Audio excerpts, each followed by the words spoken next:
ନମସ୍କାର। ଆମ ସମସ୍ତଙ୍କ ଭିତରେ କେଉଁଠି ନା କେଉଁଠି ଅନ୍ୟମାନଙ୍କ ପାଇଁ କିଛି କରିବାର ଇଚ୍ଛା ଥାଏ ନୁହେଁ କି? କିନ୍ତୁ କେବେ ଭାବିଛନ୍ତି ସେବା କରି କରି କେମିତି ଜଣେ ନିଜେ ହିଁ ଖାଲି ହୋଇଯାଏ? ଆଜି ଆମେ ଏହି ଗୁରୁତ୍ୱପୂର୍ଣ୍ଣ ପ୍ରଶ୍ନର ଗହୀରତାକୁ ଯିବା। ଆଉ ଏଇଠୁ ହିଁ ଆମର ଆଜିର ଆଲୋଚନା ଆରମ୍ଭ ହେଉଛି। ସେବାର ଅର୍ଥ କ'ଣ?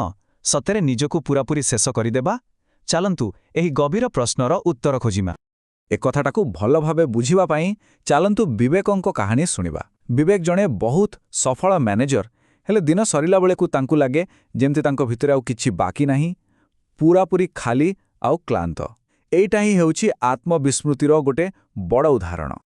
ଏଇଠି ଗୋଟେ କଥା ବୁଝିବାକୁ ହେବ। ଅନ୍ୟମାନଙ୍କୁ ବଞ୍ଚିବାକୁ ଯାଇ ଯଦି ଜଣେ ନିଜକୁ ହଜେଇ ଦିଏ, ତାକୁ ସେବା କୁହାଯାଏନି। ଏହା ହେଉଛି ଆତ୍ମବିସ୍ମୃତି, ମାନେ ନିଜକୁ ଭୁଲିଯିବା। ଆଉ ଦେଖନ୍ତୁ ଏ ଉପମାଟା କେତେ ସୁନ୍ଦର।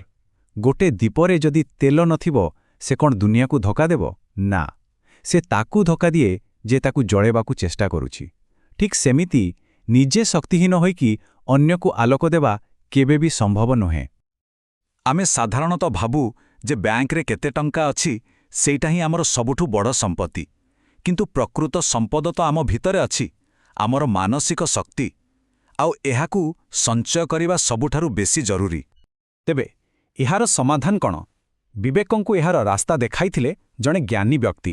ସେ ବିବେକଙ୍କୁ ଗୋଟେ ଶୁଖିଲା ଦୀପ ଦେଖେଇଲେ ଆଉ ପଚାରିଲେ, କହିଲ ଦେଖି, ଏଇଟା କ'ଣ ଜଳିପାରିବ? ବାସ୍, ଏଇ ଛୋଟ ପ୍ରଶ୍ନ ଭିତରେ ହିଁ ଲୁଚି ରହିଥିଲା ପୁରା ସିଦ୍ଧାନ୍ତଟା, ଆଉ ବିବେକଙ୍କର ନିଜ ଅବସ୍ଥାର ଚିତ୍ର। ଆଉ ଗୋଟେ ବହୁତ ବଡ଼ ସତ କଥା ହେଲା, ଯଦି ଆମେ ସମାଜରେ କିଛି ବଡ଼ ପରିବର୍ତ୍ତନ ଆଣିବାକୁ ଚାହୁଁଛେ, ତେବେ ଆରମ୍ଭଟା ନିଜଠୁ ହିଁ କରିବାକୁ ପଡ଼ିବ। ଆତ୍ମନିର୍ମାଣ ହିଁ ଯୁଗ ନିର୍ମାଣର ପ୍ରଥମ ସୋପାନ। ଆମେ ଅନେକ ସମୟରେ ସେବାକୁ ବଳିଦାନ ସହ ଯୋଡ଼ିଦେଉ, ଯାହାକି ଗୋଟେ ବହୁତ ବଡ଼ ଭୁଲ ଧାରଣା। ସେବା ମାନେ ହେଉଛି ଦାନ। ଆଉ ଦାନ କିଏ କରିପାରିବ? ଯାହା ପାଖରେ ନିଜର କିଛି ଖଜଣା ଥିବ। ଯିଏ ନିଜେ ଖାଲି, ସେ ଆଉ କ'ଣ ଦବ? ଏ କଥାଟା ଟିକେ କଠୋର ଲାଗିପାରେ, କିନ୍ତୁ ସତ୍। ଯଦି ଜଣେ ଭିତରୁ ଆଧ୍ୟାତ୍ମିକ ଭାବେ ଦରିଦ୍ର, ସେ ସମାଜକୁ ଭୌତିକ ଜିନିଷ ଛଡ଼ା ଆଉ କିଛି ଦେଇପାରିବନି। ଶାନ୍ତି, ଜ୍ଞାନ ବା ପ୍ରେରଣା ଦେବା ତା ପକ୍ଷେ ସମ୍ଭବ ନୁହେଁ। ଆଚ୍ଛା, ଏତେ ସବୁ କଥା ପରେ ପ୍ରଶ୍ନ ଉଠୁଛି, ତେବେ କରିବା କ'ଣ? ସମାଧାନ କେଉଁଠି?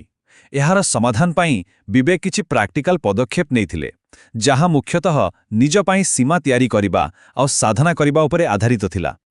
ସେ ପଦକ୍ଷେପଗୁଡ଼ିକ ଦେଖିବାକୁ ବହୁତ ସାଧାରଣ, କିନ୍ତୁ ଭାରି ପ୍ରଭାବଶାଳୀ।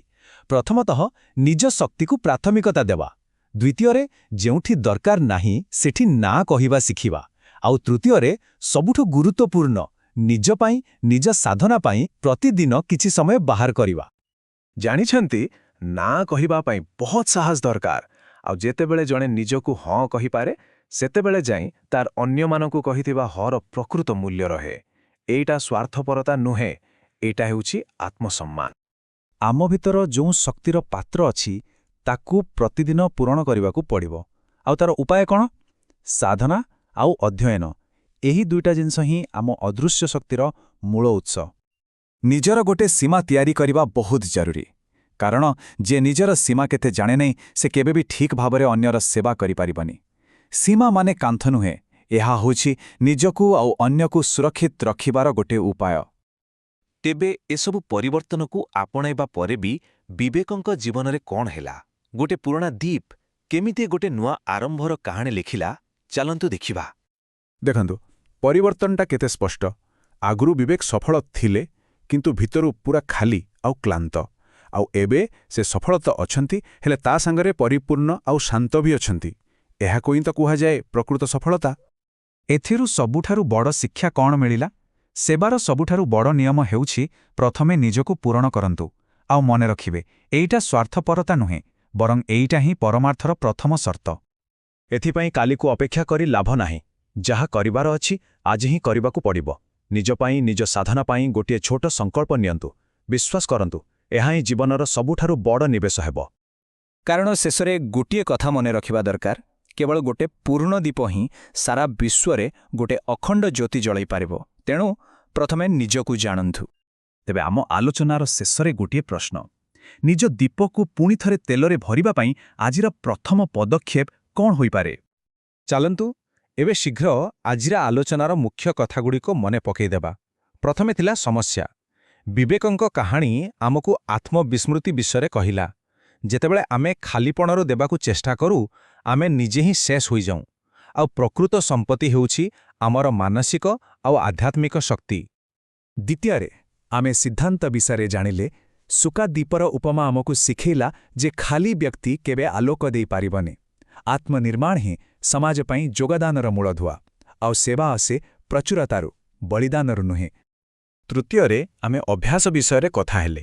ତିନୋଟି ମୁଖ୍ୟ କଥା: ନିଜ ଶକ୍ତିକୁ ପ୍ରାଥମିକତା ଦେବା, ତାକୁ ବଞ୍ଚାଇବା ପାଇଁ ନା କହିବା ଶିଖିବା, ଆଉ ନିଜ ସାଧନା ପାଇଁ ପ୍ରତିଦିନ କିଛି ସମୟ ବାହାର କରିବା। ଆଉ ଶେଷରେ ଏସବୁ କରିବାର ଫଳାଫଳ କ'ଣ? ଗୋଟେ ପୂର୍ଣ୍ଣଦ୍ୱୀପ ନିଜେ ନିଃଶେଷ ନ ହୋଇ ଆଲୋକ ଦିଏ। ସେବା ବୋଝ ନୁହେଁ, ବରଂ ଆନନ୍ଦର ଉତ୍ସ ହୋଇଯାଏ। ତେଣୁ ମନେ ରଖନ୍ତୁ, ନିଜକୁ ପୂରଣ କରିବା ହିଁ ଗୋଟେ ଅର୍ଥପୂର୍ଣ୍ଣ ଜୀବନ ପାଇଁ ସବୁଠୁ ବଡ଼ ନିବେଶ। ଆଜି ପାଇଁ ଏତିକି। ଧନ୍ୟବାଦ।